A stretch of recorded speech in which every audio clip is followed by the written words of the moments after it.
Yo, what up, YouTube? Back at you with another video. Probably the best video I'm ever gonna make. um, a couple hours ago, I was actually extended a job offer from the job interview I did in February. The job I actually really wanted.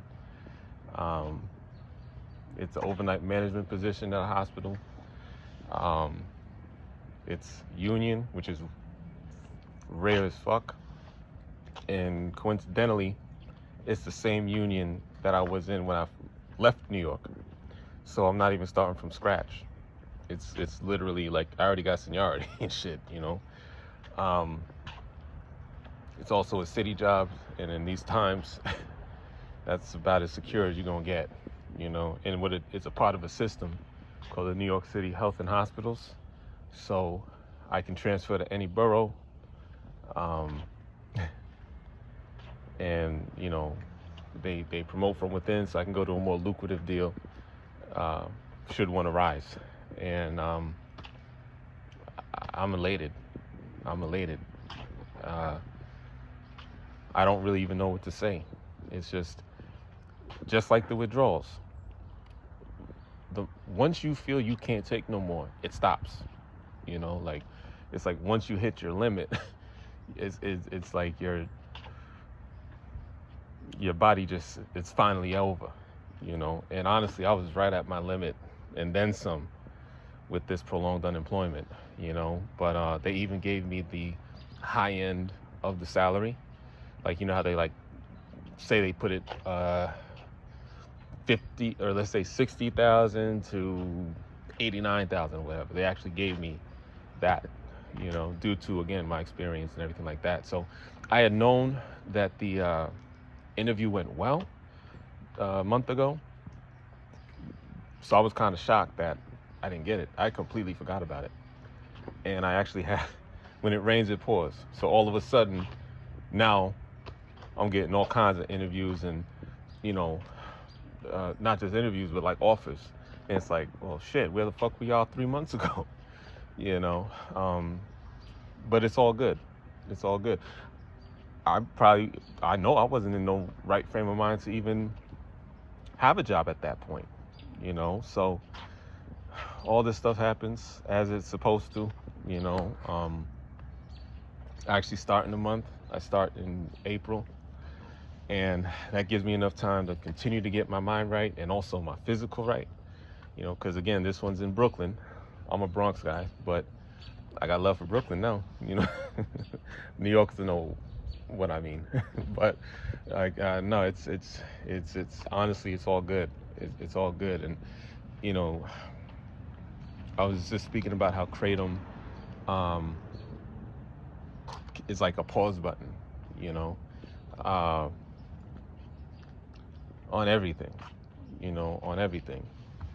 And it's unfortunate if we get caught in this cycle and we think we need a substance like that. You don't. I've actually been on a bit of an apology tour, with my loved ones and stuff, and just I did all this before. I was doing an apology tour before I even had confirmation of the job. So my mental was definitely getting back. You know. Um, yeah, it's just one of those things. It feels like I was adrift at sea, and then finally, for months, and then finally I see land, and man, it's just like taking the albatross off your neck. I, I, I just want to thank all you guys, you know, that have been so supportive of me, that have, been accompanying me on this journey of mine and ours, because a lot of you guys obviously going through the same thing or have gone through the same thing. And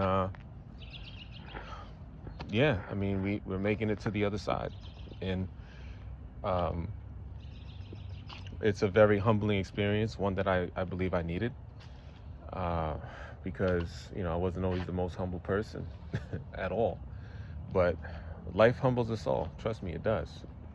And, I thought I was humbled enough, through a lot of the regrettable decisions I've made. But obviously, I had more to go.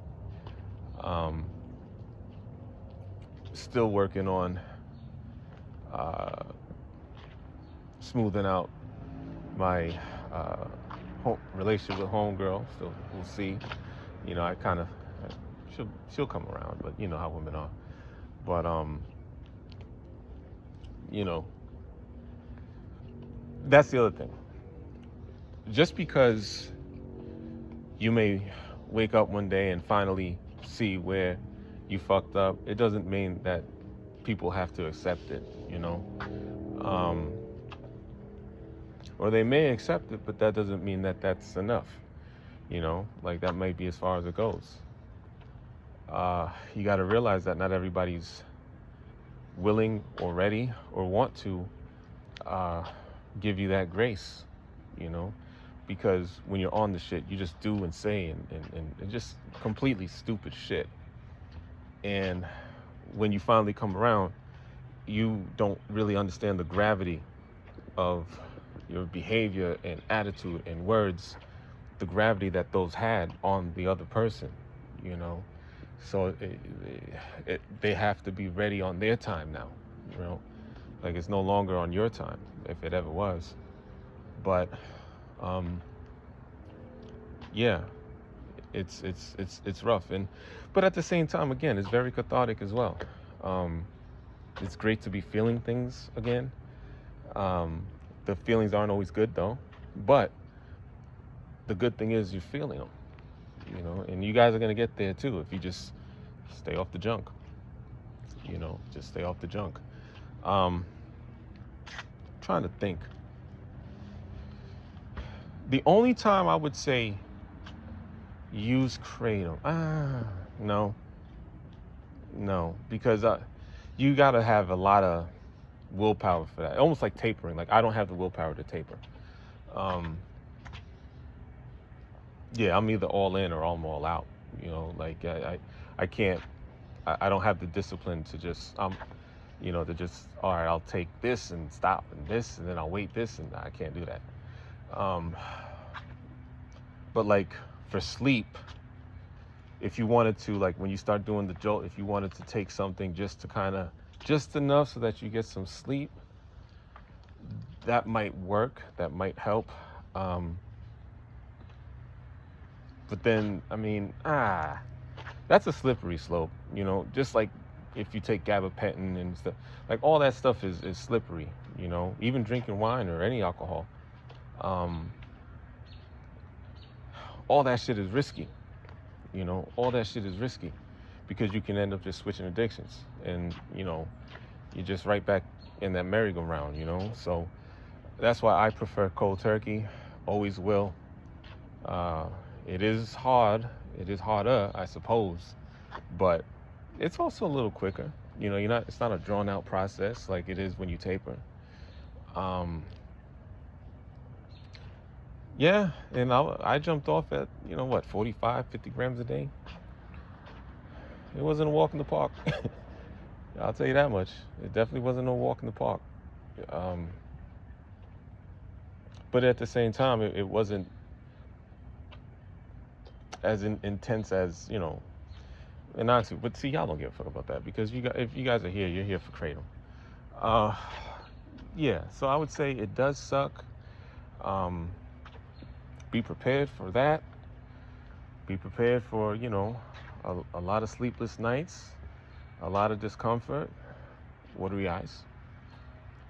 The anhedonia, lethargy.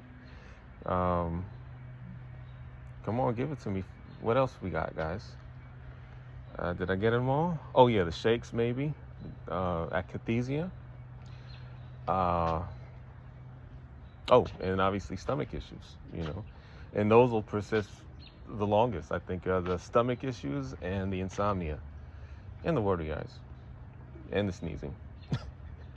I think I named almost everything now. I'm trying to think what else it is. Yeah, that's it. Anhedonia. No joy in anything. But guess what? It ends. It ends. And then you have authentic smiles. You have authentic feelings.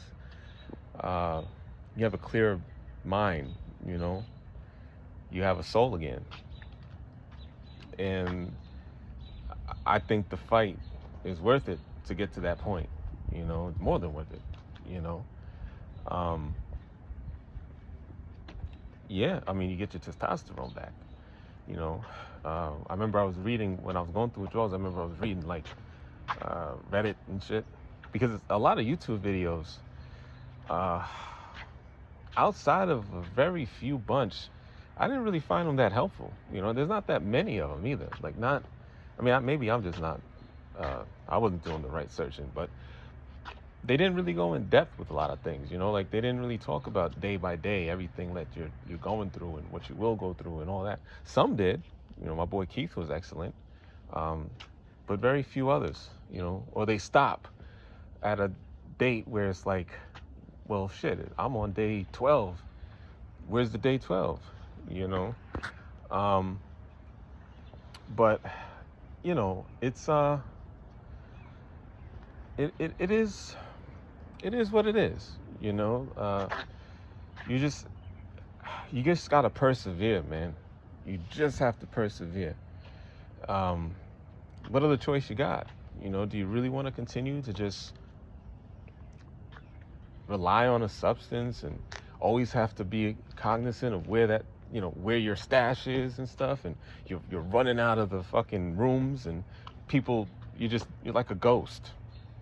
Like a ghost, like you're there but you're not there, you know. And don't think people don't notice. Don't think people don't notice, you know. Yeah, even the weight, like I guess some people either put on weight or lose weight. I lost a lot of weight. What else? Lost a lot of time, lost a lot of money, lost a lot of self-respect. But there's a motivation there now that it's burning bright and hot, you know. Oh, I ended up getting email from my agency, and I might have to take a trip down to Florida, you know, for another catalog shoot. So, you know, when it rains, it pours, I guess. You know, like I said, when it rains, it pours. You know, it's kind of like when you ain't got a girl, you're single, you can't get no action, you know. And then sometimes even the fat, ugly chicks, they start rejecting you. So now your confidence is all kinds of low. But all it takes is one, and the next thing you know, you can't even go to the mall with your girl. Because, you know, these chicks is bold like that after you have, you know. So basically, once you have a bird in the hand, all the ones in the bush start coming to you too, you know. And that's how it kind of feels, even like with the jobs, right? So I got this one locked, and knock on wood, obviously, you never know. But no, I was offered it. I signed papers, so I mean, it is what it is. But yeah, like all of a sudden, I got 3 other job offers, and then I also have emails talking about they want me to call to set up an interview, and it's like, yo, yeah, 5 months ago would have been great. You know what I'm saying? But again, everything happens in due time, and you know, all the dire straits, all the dire talk, all that shit, what doesn't kill you makes you stronger. Kratom withdrawal is not gonna, it ain't gonna kill you, but it will make you stronger. You can bet that, you know. Shit, for 15 minutes and shit, which is fine, because I tried to upload something before, but YouTube kept making it a short, and who the fuck watches shorts, you know? It's just strange. Anyway, hopefully this is long enough so that doesn't happen, and hopefully it's not too long where I'm boring you guys with I guess the same old shit. But it don't feel like it's the same old. I'm trying to tell y'all that it's worth it. Like, once you can make it to the second week, it's just lingering, just lingering nonsense. Like, it's not, I mean, I would only consider it withdrawal because, you know, sorry, something was on the screen. The lingering shit, like the stomach, you know, the GI issues are still, you know, they can still be prevalent, as well as, again, you might get a little watery eyes, and sleep might be like inconsistent into the second week, but it just continually and rapidly gets better. I keep telling y'all, for me, day 9 and 10, always good days. 11 was always forgettable, and then 12 is like a mixed bag. Kind of feels like a mix of 10 and 11, and then 13, well, what withdrawals, and then same thing for 14. 2 weeks was great. 15 kind of forgettable, or a bit mix of 13 and 14. And then after that, though, like once you get to 20 days, 19, 20, 21, like that 3-day stretch, what withdrawals? You're done. To be honest with you. And I feel whatever you're dealing with at that point was part of the issue that made you use in the first place. All right, like you're not going to be having withdrawals anymore. It's going to be real life. The pink cloud is going to be gone, and those are like the dog days of kratom withdrawal. But yeah, that's pretty much it. It's always I told you I feel it's a 3-day, every 3 days progress, right? So it, like, you may be upward trajectory, and then the third day might kind of dip, but then the next day you can feel yourself a little better. But then 5 happens, you might dip. 6 happens, and then 7 happens, and again you feel that progress of a little better, and then so on and so forth. And before you know it, you're back. You're back. And then just keep in mind the trauma and journey that you went through to get to that point. Because when you're not feeling bad anymore, or you start having that little depression that comes, like the pink cloud ends, you might be like, oh, see, well, I feel good now. It wasn't that bad, I guess. No, it was that bad. Just continue to stay off it. All right. But I'm trying to think what else I may have to talk to y'all about at this point, and I don't know. If something comes, I'll let you know. But as it stands, if this was the last video, I'd be all right with that. It'd be a nice little way to cap off my Kratom Hell docu-series, right? Don't you think? I don't know. Still here for y'all if you need me. Still here, trying to help in any way I can. Thank y'all again for the well wishes, for the support, the everything, and yeah, y'all know how to reach me. As I keep saying, I'll always get back to you, if not immediate, but I will. All right, so peace, thanks, nothing but love. We made it.